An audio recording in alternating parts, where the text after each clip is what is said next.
Awalan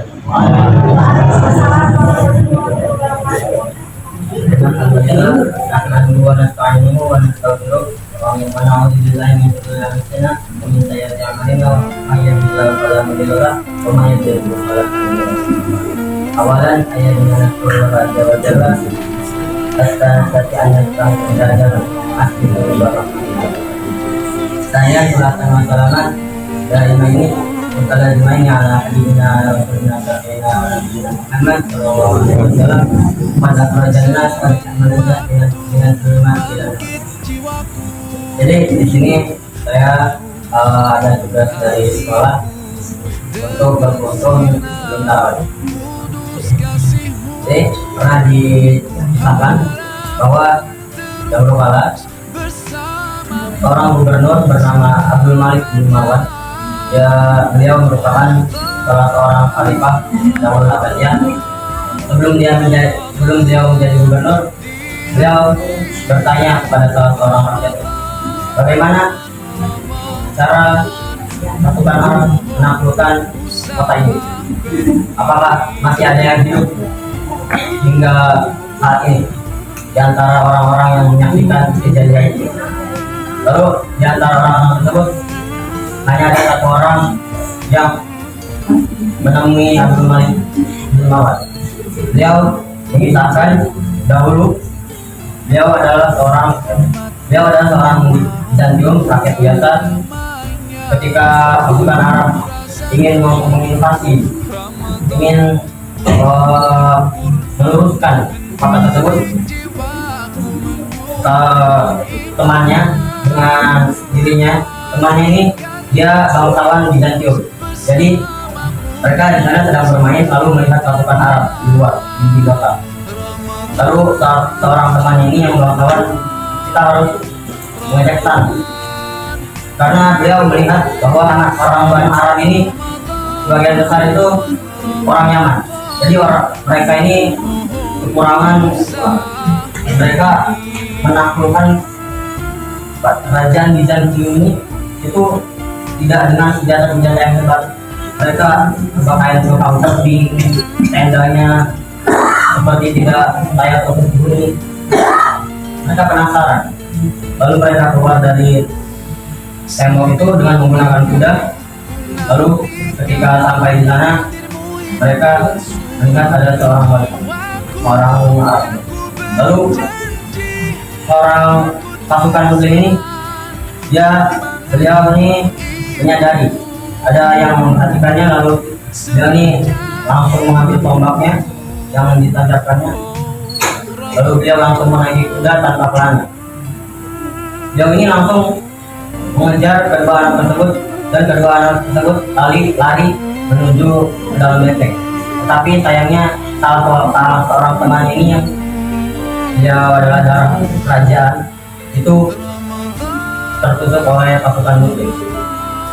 Tapi dia terus yang menceritakan ini terus dikejar sampai ke dalam tembok dan melihat bahwa orang Yaman ini tidak mengejarnya. Dia juga melihat mayat temannya ini begitu banyak harta yang dia pakai di tubuhnya, seperti bajunya yang terbuat dari emas, pedang yang terbuat dari kayu yang terbuat dari baru. Tapi salah seorang badu ini, zaman ini maksudnya, dia tidak memperhatikan jasa tersebut. Dia tidak mementingkan duniawi dan langsung kembali ke kemah para pasukan muslim, sholat, dan tidak menceritakannya kepada teman-teman. Nah, dari kisah ini kita bisa mengambil itu untuk tidak menjadi orang yang serakah. Jadi kita diajarkan oleh orang Yaman ini agar tidak terlalu mencintai kehidupan dunia. Jadi dia itu berperang hanya untuk ibadah, hanya untuk berjihad di jalan Allah Subhanahu wa Ta'ala. Nah, di Ramadan ini tidak terasa kita akan ditinggalkan oleh bulan Ramadan. Jadi ini merupakan awal yang sangat baik untuk kita mengevaluasi diri kita setelah setahun sebelumnya. Dari ini merupakan ujian yang diberikan oleh Subhanahu wa Ta'ala setelah bulan Lebaran ini, apakah kita bisa mengaplikasikan ketika kita sedang beribadah setelah sebulan penuh dan kita mungkin menemui malam Lailatul Qadar, itu apakah kita berubah ke depannya menjadi lebih baik lagi. Saya akan menyampaikan dulu sahabat Nabi itu pernah Umar bin Khattab dan Abu Bakar As-Siddiq.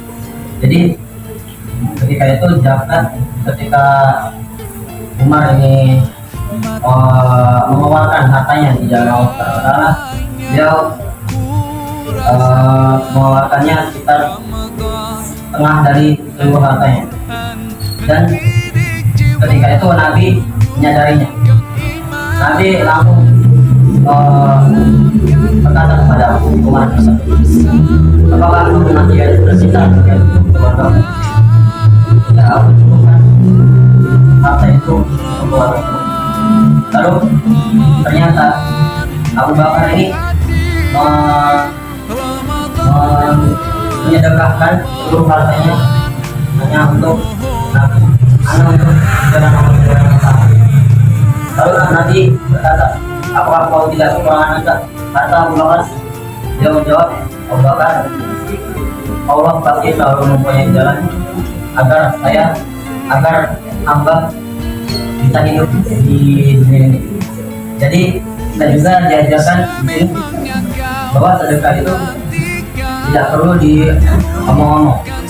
Lalu setelah itu Umar bin Khattab ini menangis dan berkata kepada Abu Bakar, mengapa aku tidak bisa melampauimu Abu Bakar dalam berbuat kebaikan?